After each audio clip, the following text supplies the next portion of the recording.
শেষে সন্ত্রাসী সেটা প্রমাণ হওয়ার আগে সে শাস্তি ভোগ করছে অলরেডি। ইমিকে এই ধরনের এই আইনের মাধ্যমে হয়রানি বন্ধ করবে, এটি না করলে আমরা জনমত তৈরির পাশাপাশি আমরা এটা থেকে বৃহত্তর আন্দোলনের দিকে যাব। আমাদের মুখ্য দাবি হচ্ছে এই আইনটি বাতিল এবং এই আইনের কবলে পড়া ইমি তাকে মুক্তি দিতে হবে। সে যদি সন্ত্রাসী কার্যক্রমের সাথে জড়িত থাকে, তার সাথে সুইটেবল যে সন্ত্রাসী কার্যক্রম, তার সাথে সুইটেবল যে আইন, সেটার মাধ্যমে তাকে গ্রেপ্তার করা হবে। এভাবে ঢালাওভাবে এই আইনের অপব্যবহার করা যাবে না। দেখুন, আমরা আমাদের বক্তব্যে আমরা পরিষ্কার করেছি যে এই আইনটির অপব্যবহার মূলত বিভিন্ন রাজনৈতিক রোষানলের কারণে বিভিন্ন ক্ষমতাসীন রাজনৈতিক দল বিভিন্ন সময় ব্যবহার করেছে, যেমন ফ্যাসিস্ট হাসিনা যেরকম ব্যবহার করেছে। তো পরবর্তী সময়ে আমরা এখন ক্ষমতাসীন দলেরও আমরা সেদিকেই দেখতে পাচ্ছি। তো আমরা চাচ্ছি যে এটা যাতে এইভাবে ঢালাওভাবে ব্যবহার না করতে পারে তারা। ইমির মুক্তির এখন পর্যন্ত ওই সর্বশেষ তথ্য আমাদের কাছে নেই যে তার বিষয়টি তাকে শাস্তি দেওয়া হয়েছে, তাকে সন্ত্রাস বিরোধী এই আইনে তাকে জেলে বন্দী করে রাখা হয়েছে। আমাদের সমস্যা সেই জায়গায়, সে আসলে সন্ত্রাস বিরোধী আইনের লুফলটা হচ্ছে যে এই আইনের সংজ্ঞান ক্লিয়ার না। তো ইমি আসলে কোন সন্ত্রাসী বিরোধী কার্যক্রমের সাথে জড়িত সেটি ক্লিয়ার করা হয়নি প্রশাসনের দিক থেকে, এবং প্রমাণাদি কিন্তু পেশ করা হয়নি। তো এটা না করার ফলেও সে এটা শেষে সন্ত্রাসী সেটা প্রমাণ হওয়ার আগে সে শাস্তি ভোগ করছে অলরেডি। তো আমাদের অবস্থানটা সেই পক্ষে। স্মারকলিপিটি পৌঁছে দিয়েছি। আপাতত আমরা এখানে অবস্থান করব না, আমরা তাদের রেসপন্সের আশায় থাকব। আমরা আশাবাদী যে তারা এই বিষয়টি গুরুত্বের সাথে বিবেচনা করবে। তো আপাতত আমরা এখান থেকে সরে যাব।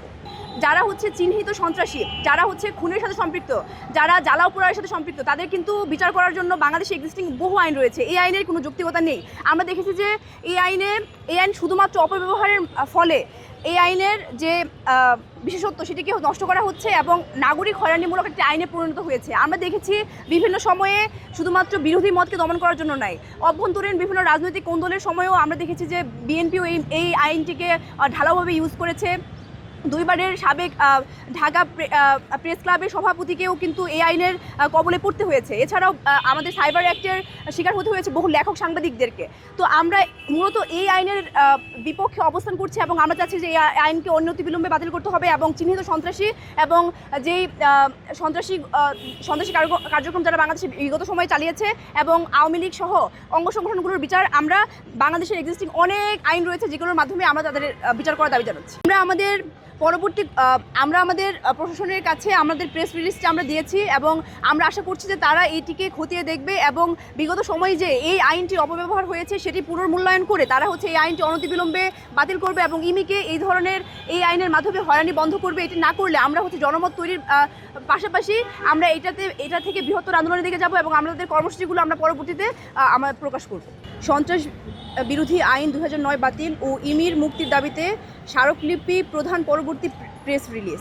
বাংলাদেশ জাতীয় জাদুঘরের সামনে টানা 2 দিনের অবস্থান কর্মসূচির পর আজ 1 জুলাই 2026 নাগরিক নিপীড়ন বিরোধী আন্দোলনের উদ্যোগে সন্ত্রাস বিরোধী আইন 2009 বাতিল ও ইমির মুক্তির দাবিতে মাননীয় আইন বিচার ও সংসদ বিষয়ক মন্ত্রীর নিকট আমরা স্মারকলিপি প্রদান করেছি।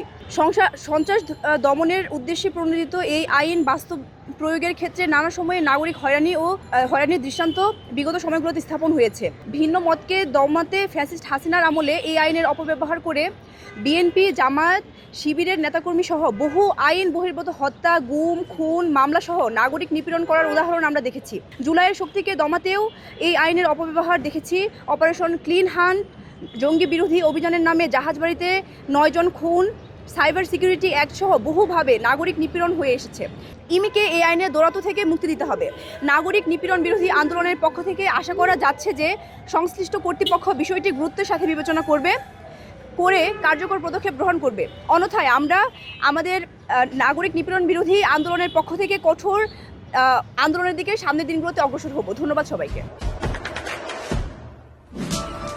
দেশে দেশে সবার সাথে দ্য নিউজ।